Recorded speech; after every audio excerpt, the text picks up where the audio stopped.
Hi all, my name is Elsa. I want to tell you about how I became a babysitter, or more simply, babysat for a millionaire's kids, and I also want to share with you my impressions about my work. By the way, have you ever worked as a nanny? What did you think about that? What was the most stressful part? Were there any pluses? Here I am now, sharing my experience. I had no children in my family except for me, or rather, I was the youngest, but I have two older sisters.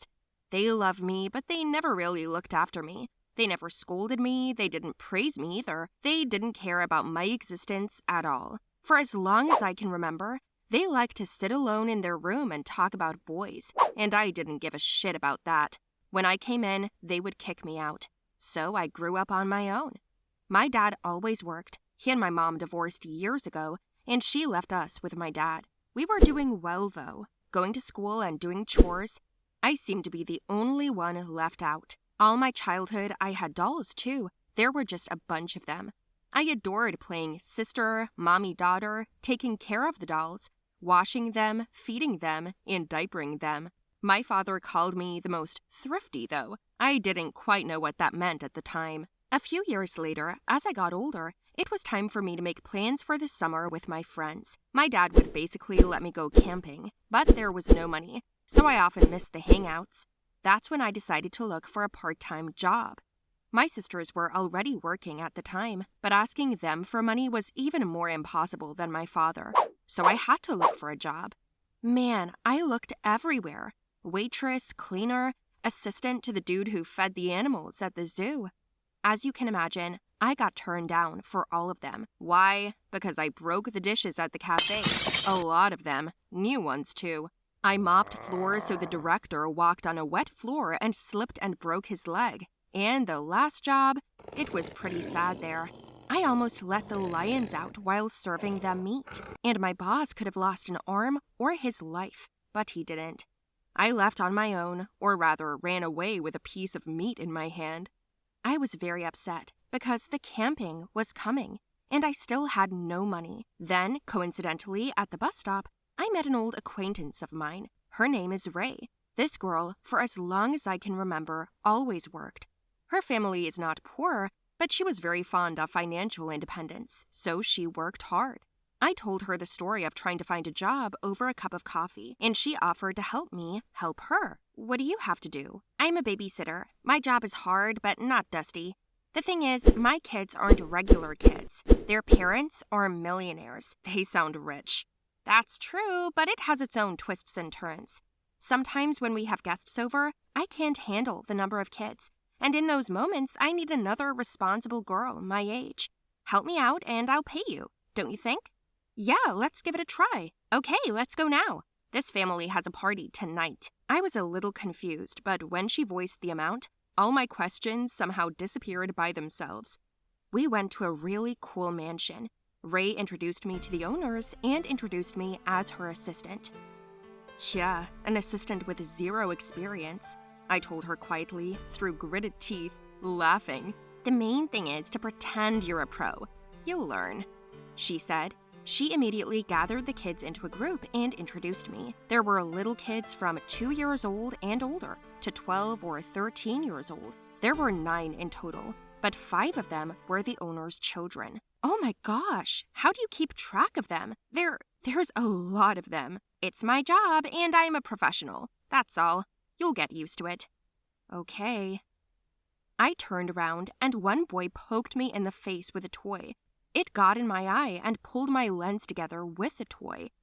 I yelled in a loud voice. Their parents ran over and worried about the baby. Ray apologized, and I yelled that the son of hell just poked my eye out. He didn't poke anything, it's okay. Then what is this? I yelled and pointed to my lens, which was hanging from the tip of the toy gun. His parents were a little embarrassed. Then the father silently slipped a piece of paper into my pocket and said, "For the inconvenience." I looked in my pocket and saw a $100 bill there. Well, I'm going to buy a lot of those lenses with that money, was the first thing I thought to myself. Ray winked, telling me I was doing good. We worked through the evening, and then the driver drove us home. I went home very happy because I made more money than I'd ever made in just one night. I didn't need any more money in my camping piggy bank, but I was very inspired, so I decided to continue to work there if it was okay with Ray. She really rarely took me there, only on the occasion of having guests over, but one day, she called me and told me that she had to go out of town urgently and asked me to be her replacement for a week. I was very excited and I ran to work. At first, I did not manage. Everything fell out of my hands, someone pooped, someone was hungry. One did not like the cartoons, another... Then, as if for evil, their mother left on business, and I was left alone with the children. With 5 children, and I was so scared. The children did not listen to me, all the time asking where Ray was, and I did not respond. I had no right to yell at them. Well, earning as much money as I was. In short, their mom was about to return home. There was a mess in the room. The children were shouting and crying. The oldest even closed herself in the bathroom, showing her character. And then it hit me. The moment the landlady came in, I quickly shoved the bat to the middle child, who had speech problems, so he barely spoke. I sat down on the floor myself, sort of crying. Oh my God, what happened? Huh? Oh, you're here already? No, nothing. It's fine. We're just playing. Does Ben have a bat in his hand? Where did he get that from? He took it out of your bedroom. Ben, did you take it again? While the kid was chewing on his lip, I made a little pouting face and said, Well, I did. And then the kids got away when I started crying. The boss was really embarrassed and handed me another $100 as an apology. That was my victory. From that moment on, the kids and I had an unspoken agreement. I could let them hit me, pinch me, bite me, and their parents would pay me. Ray said these kids were cruel and they liked to hurt people, but she never let them, unlike me. Within a week, I managed to raise a decent amount of money, and the owners kept apologizing. They said Ray was the only nanny they didn't touch, and I was the only one they tolerated. They didn't hide the fact that a lot of nannies ran away from their house, but I was among the persistent ones. Was it painful for me? Of course it was, but I believed that more money is earned through harder work, so I endured. Eventually, my father and sisters noticed the abrasions on my body. They tried to get me to talk about where they all came from, but I wouldn't tell them. So my sisters found Ray, and she told them that I was working with her as a nanny. And what do you think? My father went there. He started to find out what was going on, and he made such a scandal that I had to cover my face. My father wouldn't listen to me. He thought that I was being beaten by the adults, and when he found out that I was going there voluntarily, he freaked out even more. There was a scandal waiting for me at home. How'd you go there knowingly, knowing that you would be harmed, knowing that you would be hurt? I can't give you much money, but I try, I work. Do you really need money that much? For what? Are you a drug addict? Are you pregnant? Let me beat you too, only you don't have to work to get it. Answer! Stop it, both of you! First of all, I was not hurt, and bruises are not always bruises. Sometimes it's pain, and secondly, this time, I managed to earn enough money for a car. What? What? How? I immediately told them my scheme. There was silence in the room. And you're not as dumb as I thought you were, my sister said. My father was silent and then left. Though I always thought you were strange, you haven't had your brains beaten out yet. Watch out there. Be careful. Yeah, and who's gonna lift you to your concert this weekend? It's been about a week and a half since then. Ray came to us and said there was a reception coming up and she needed help. She also said that they would pay me twice as much if I agreed to work for them all the time. I didn't have to think long. I immediately packed my things and went. You say that this is not normal? I say that this is a creative approach to work. That's all. Would you agree to work like that for good money? Hello everyone, my name is Archie. Do you believe that miracles can happen in life? Yes, not really me either. I've always felt like I had to pay for everything. That's why I grew up terribly distrustful of people. Maybe that's why I pushed many people away from me. I think now I will tell you my story, and you will draw conclusions and share them with me. So it will be easier and easier for me to understand myself. I've been in this house for so many years, since I was born. The thing is, my mum worked here, and so did my dad. They were servants to Mr. Lowe's parents. Actually, that's where they met. Then they fell in love, and my mother got pregnant. Honey, is something wrong? Do you have a stomachache? You look very sad today. Darling, what will happen to our children? I don't want him to work here next to us. I want him to grow up free and educated. This job is our choice. He can have his own. But we will make sure that he has as many options as possible. And then they died, and I became an orphan. I don't know exactly why they were gone, but the local staff working at the time said they were sick. I was raised by another servant.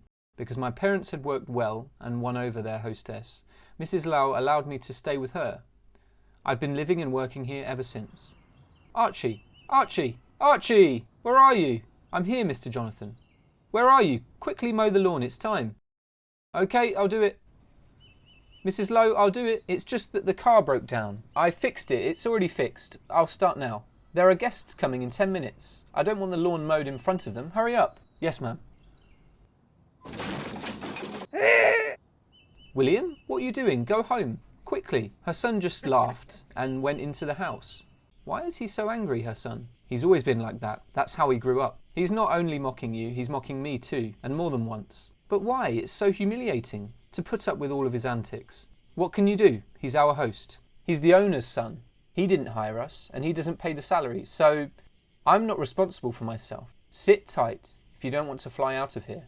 Mr. Jonathan and I sat late in the evening eating dinner, sitting on the grass, and at the back of the house chatting. I then promised him that sooner or later that I'll pay that kid back. He always bullied everyone, and it couldn't go on like this. At that moment, he, William, came out into the street. Oh, and I wanted to get some air, and there are 2 piles of garbage sitting, still eating. Take it back. Oh, don't open your mouth, it stinks worse than... But no, I'm just kidding. It doesn't get any worse. You forget yourself, boy. I can fire you, or I can put you away. I don't care. I won't let you talk to us like that, just because you have money. Yes, someone in this life was lucky, and someone's parents died a long time ago. You know, if I was your father, I would be ashamed to have a son like you. Tell me, how many times has your mother turned over in her coffin for being ashamed of herself? At that moment, anger boiled up in me. I couldn't stand it anymore, and attacked him. William and I had a big fight. The gardener tried to separate us, but he also accidentally got hurt. One of the guests came out at that moment, and everyone gathered around us. Mrs. Lowe came up to us, separated us with her voice, and then looked at me and at her son and said, "Boys, this is not the way to behave. We have guests." Someone in the crowd shouted that the servants were not allowed to behave like this and demand that I be arrested, and quickly. But somehow Mrs. Lowe overplayed the situation. This is not a servant, but my second son. I adopted him recently, so he's not used to manners yet, but he's learning. He has a good mind. He can analyse, and he has a good heart. So guests, let's continue our conversation. Why did you pick a fight? It's all him. He started it first. What's the difference? What did I tell you? It doesn't matter who started the fight, but it matters who can avoid it or not start it at all. Archie, why don't you say something? Nothing, ma'am. I started it. I'm ashamed. Forgive me. Do you take me for a fool? William, do you think that we do not have cameras in the backyard? Besides, Jonathan reported everything. And you, Archie, are you trying to be a hero? I have news for you. William, you need to learn to behave yourself. Be less selfish. I'm adopting Archie. Besides, I've already told the guests. What? No, mother, you can't adopt a servant. No way. I won't call him brother. What, ma'am? But how? And why? Quiet. I'm talking now. I've decided. From tomorrow, I will prepare the documents, and you, William, and I will have a separate conversation with you. Lo and her son left the room, and I sat there, still not understanding what it was. I didn't know what to expect, but I knew she must have decided long ago. It was not for nothing that she asked me what I would have done if I'd lived with William. I knew she couldn't handle it, and I guess she thought I could. In general, I will not tell you what William was hysterical about at first. He rebelled, he wouldn't eat, wouldn't leave the room. He was mean to me, he shouted, even cried. But Mrs. Lowe held her ground and didn't change her mind, stuck to the same behaviour. Life on the other side was quite interesting. Now the servants with whom I ate at the same table called me Sir or Mister and addressed me as you. I ate what I wanted, started studying, dressed beautifully and went out. William had been burning with misery all this time. Once he even tried to hurt me by pushing me down the stairs, but it didn't work. I'm a tough nut to crack. So, 4 months of enmity and battle passed, and gradually William began to behave quieter and quieter, probably getting used to it. I will never call you brother. You're my servant, okay? I didn't want to be your brother, but it was your mother who adopted me, without my knowledge. I hate you, servant. I don't care, William. Boys, fighting again. You better help me with my luggage.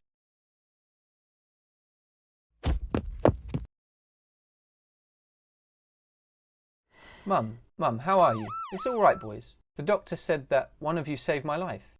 It's him. Is that true? Me? I was trained to give first aid, that's all. Thank you, son. Can I get you anything? Maybe some water? She's all I have, thank you. And at that moment, for some reason, I felt so good at heart. That was the beginning of my relationship with William, Mrs. Lowe. From that moment, I lived very differently and much happier. Tell me, did you guys like my story? Write your opinion about it in the comments below. Do not forget to put some likes on the video, share the video with your friends, and subscribe to the channel.